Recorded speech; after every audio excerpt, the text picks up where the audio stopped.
Hello guys, yeah, not that cold. It's not minus 47, awesome. So hello guys, welcome to Survival Russia. So today it's Sunday, it's awesome, and I've been out checking the property to see where to get the firewood for next winter. So this is just gonna be one of them Sunday videos, and I think it's also time for a new story. And yeah, let's see what's gonna happen. I think I'm gonna show a little bit about a tricky way to make a fire and a little bit about the new silky gumboy. So here we have a silky gumboy. You've seen this saw before. This is my favorite all-round saw. Here we have another gumboy. You can see the blade is a little bit different on this one. This is straight and this is curved, right? When you're reaching up, you have more, you can say, power on the blade when it's curved and not straight. I can feel there's definitely some truth to that.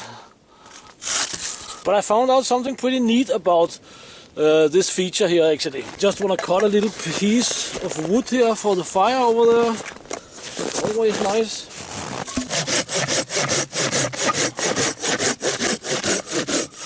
It goes pretty alright. But what I noticed is that when cutting, you're less likely, or I am less likely, to cut the blade all the way through, or pull the blade all the way through here and end up in a situation where I can, bend the blade, or what you can say, put stress on the blade like this, because it sort of like naturally stops here. You can feel it compared to a straight blade. That's pretty nice. Of course, if you are cutting a tree that stands, you can always run into the situation that the blade gets pinched, which is of course a problem for all folding saws and all saws, even chainsaws. This video is gonna suck because my little fire trick did not work, so I have to work on that. What is it they say when they try and invade Russia, the other countries? Yeah, you can't win them all. The Sunday story I got inspiration to last night, last evening, when I was watching a Hickok 45 video. If you guys do not know Hickok 45 is a small gun channel who is recently started, and he does some cool videos on firearms. And that's a joke, of course. To get back on track here, it was about gun safety, how not to point a gun and so on. So today's video is gonna be, or today's story is gonna be a story from the Homestead here actually. One night when I was laying fast asleep and having a good time, all of a sudden the dogs outside went crazy. And that was the time where I still had the brown and white Leica dog together with the deputy dog, of course. But I could hear something was really, really wrong. It was like they were going completely mad. And I hid out of the window with a flashlight and so on, and I could not see what was going on. So yeah, I took the Sega, not too much clothes, it was cold as well of course, out to see what the hell is going on.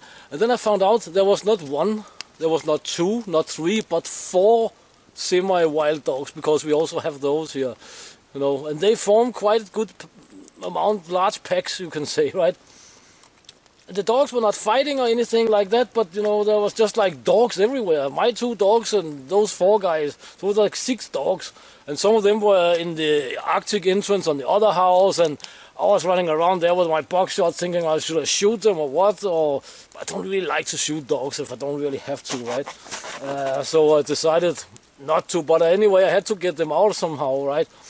And 2 of the dogs were trapped in the Arctic entrance on one of the other houses, so I had to get in and sort of like get behind them and scare them out of the way, because they didn't dare to come out for some weird reason. But anyway, I got the dogs out, and I was sort of like sent them on the way, and you can see the big driveway you can see on the videos, and I fired a warning shot after them, and they ran, and that was it, sort of like. But this is here where the fun begins, because I was of course just a little bit stressed. So yeah, I went back into the house, and you can say in my army time we had a big tube, like a drainage tube, right? Where you would take your firearm, and put it down in the tube and empty the chamber if there was something in the chamber, which there should not be, of course, but if there were, and take the mag out and let the hammer fall and all that stuff. So when I came back into the house, and I was of course a little bit confused and so on, I took the Sega. We had a bed for the guests, a guest bed in the room there, and I took the muzzle of the Sega and put it down on the bed, just like on the barrel there or on the tube. When I pulled the trigger, I felt like, should I really do this? Because I was sure it was empty, but as you can guess, it was not. So I fired a round of double-aught buck with a 9mm lead shot in, and it of course went through the whole bed and through the floor down to the basement and so on. And that was not awesome. That was really not awesome. I simply cannot understand how I could miss it. I was sure that the chamber was empty, but then again something told me that I should not pull the trigger, right? So luckily nothing happened and so on.